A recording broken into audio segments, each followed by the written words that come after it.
చందానగర్లోని హుడా కాలనీలో hope foundation ఆధ్వర్యంలో అన్నదాన కార్యక్రమం నిర్వహించారు.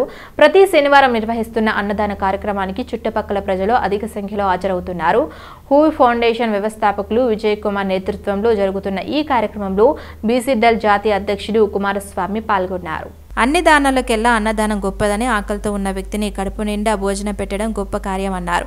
71 వరాల నుంచి నిరంతరాయంగా అన్నదాన కార్యక్రమం నిర్వహిస్తున్నారు. బంగారు బాబు హోప్ ఫౌండేషన్ వ్యవస్థాపకులు విజయ్ కుమార్ చెప్పారు.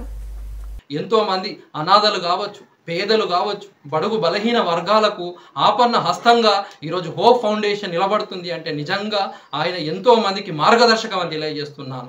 ఈరోజు ఏ దానం చేసినా కూడా అది మర్చిపోవచ్చు, కానీ అన్నదానం చేసి ఈరోజు ఆకలి నింపడం అనేది ఒక అద్భుతమైన విషయం అని, ఆ సిద్ధాంతాన్ని బలంగా నమ్మి ఈరోజు షేర్లింగంపల్లిలో ప్రతి వారం అన్నదానం చేస్తూ ఎంతో మందికి కడుపు నింపుతూ ఈరోజు ఎంతో మందికి మార్గదర్శకుడు నిలబడ్డాడని తెలియజేస్తున్నాను. అంతేకాకుండా ఈరోజు కొండా విజయ్ గారు 100 తులాల బంగారం వేసుకోవచ్చు, కానీ దానికంటే విలువైనది ఆయన హృదయం అని తెలియజేస్తున్నాను.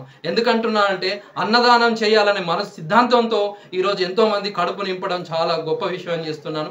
అంతేకాదు ఆయన ఓ వ్యాపారవేత్త కావచ్చు, ఓ జర్నలిస్ట్ కావచ్చు, కానీ వాటన్నింటికంటే ఈరోజు చందానగర్ నడి ఒడ్డున అన్నదానం చేసి ఆయన ఈరోజు షేర్లింగంపల్లిని చాలా పేరు ప్రతిష్టలు సంపాదించుకున్నాడని తెలియజేస్తున్నాను. నిజంగా ఇలాంటి కార్యక్రమానికి 71 అన్నదానం కార్యక్రమానికి ముఖ్య అతిథిగా వచ్చినందుకు నిజంగా నాకు చాలా ఆనందంగా ఉంది, సంతోషంగా ఉందని, ఈయన ఆదర్శంగా తీసుకొని ఈయన సేవలు కూడా ఈరోజు షేర్లింగంపల్లికే పరిమితం కాకుండా ఈరోజు రాష్ట్ర స్థాయిలో ఎక్కడ అవసరం ఉన్నా, ఏ గాంధీ హాస్పిటల్ కావచ్చు, ఉస్మానియా హాస్పిటల్ కావచ్చు, మరి 71 వారం క్రితం ప్రారంభించిన అన్నదానం నేటికి మీ అందరి సహకారంతో ముందుకు సాగుతుందని తెలియజేసుకుంటూ ఈ అవకాశాన్ని జీవితకాలం అందజేయాలని చెప్పేసి ఆ భగవంతుని కోరుకుంటూ ఈ అవకాశం కల్పించిన సిటీ ఛానల్ ప్రత్యేక ధన్యవాదాలు తెలియజేస్తున్నాను.